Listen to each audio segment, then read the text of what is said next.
റൂഹ് പിരിഞ്ഞാൽ പിന്നെ നിർജീവമാമെന്നെ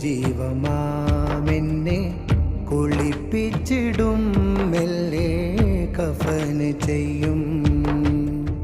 നാളുകൾക്ക് മാറ്റിവെച്ച പൂർത്തിയാക്കിടാത്തതെല്ലാം നിലച്ചു പോകും, മരണം മുറിച്ചു മാറ്റും. നമസ്കരിക്കും നാമൊഴികെയെല്ലാരും അന്ന് നിന്റെ പേര് മയ്യിത്താകും. വാർത്ത കേട്ട് നിന്റെ സ്വന്തം ബന്ധമെല്ലാം കരയുമ്പോൾ മണ്ണ് കീറി കീറി പള്ളി കാട്ടിലൊരുങ്ങും ഖബറൊന്ന്. വാർത്ത കേട്ട് നിന്റെ സ്വന്തം ബന്ധമെല്ലാം കരയുമ്പോൾ മണ്ണ് കീറി കീറി പള്ളി കാട്ടിലൊരുങ്ങും ഖബറൊന്ന്.